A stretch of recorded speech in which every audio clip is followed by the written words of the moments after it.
I have to take out this bushing, and it looks like there's one missing on this side. So the replacement parts bushings are in two halves. One goes in here and one goes from the back. These are super hard metal.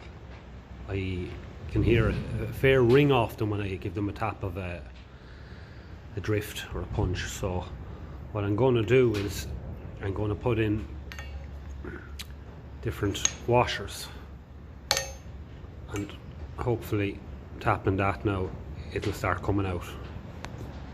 I left it soaking in oil there last night, so hopefully now with a bit of tapping it'll start moving. So what I keep doing is, after I hit it a few belts of the hammer, is I keep scratching around here, scraping around here with this.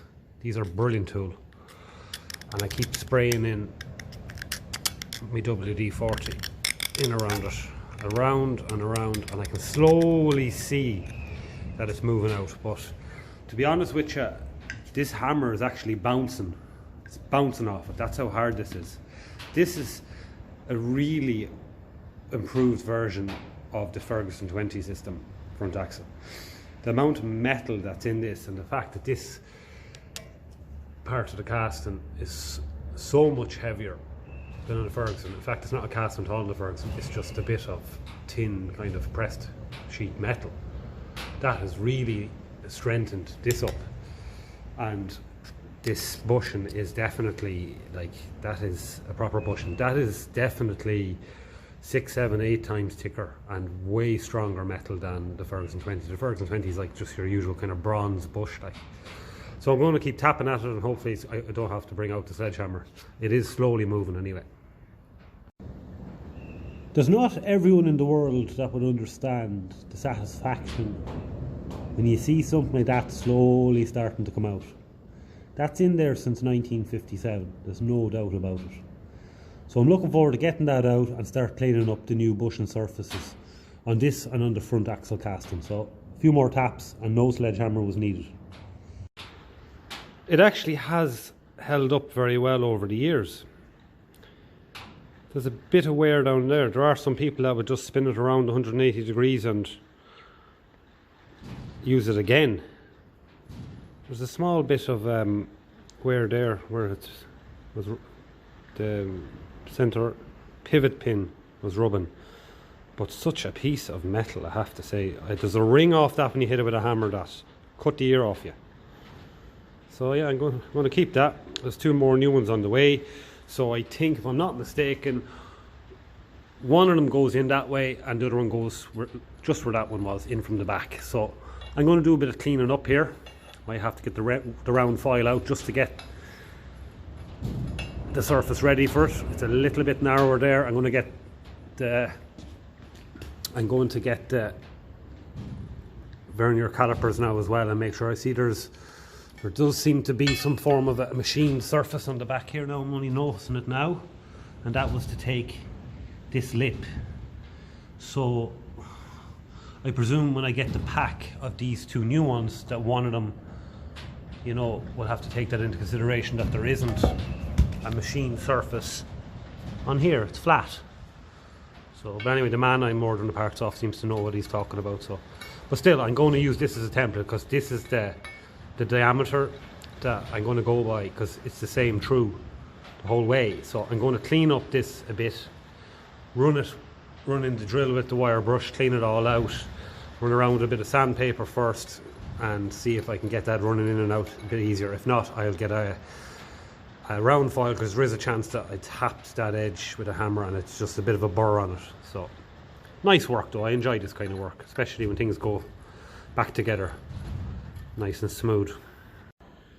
The Dremel is such a handy tool, because it isn't as hard obviously as the bushing, the metal, like, but this little grinding head is ideal for taking all that rust out of there and preparing it then for a new bushing.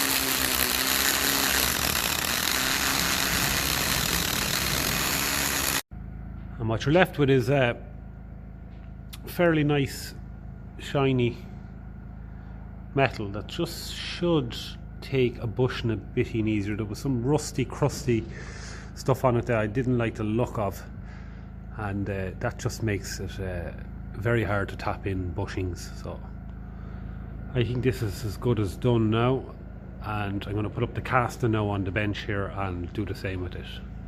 So this is the front axle casting, and this is a bit of the old pin that I cut out. So I'm using this as a template, of course, for going in and out of there. So I just want to clean up in there a little bit. It's a little bit scratchy, so I'm going to run the Dremel around in there again, like I did with the cross beam, and the same with the one at the back, and just clean everything up. Make sure there's a good chamfer on there as well to get it started, that it didn't get a hit of a hammer like it probably did there.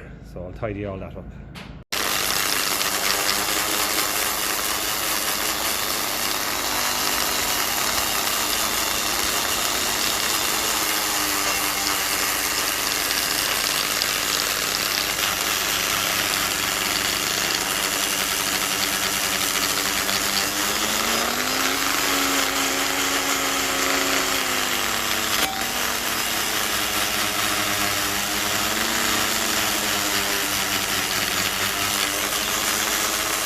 Last thing, a quick polish up with the wire brush on the drill. So I didn't take much meat off. I was only trying to get the surface rust off, because that is the stuff that just makes it so hard when tapping in bushings or bearings. So minimalist, and just a quick polishing with the wire brush just helps shine it up a bit more, makes it far easier to push in these bushings. So yeah, that's done. The next job I'm going to do is tidy up some of the bolts that go through there, and just make sure that the threads are good. There's a bit of dirt on that one, so I'm going to run the bolts in and out of those.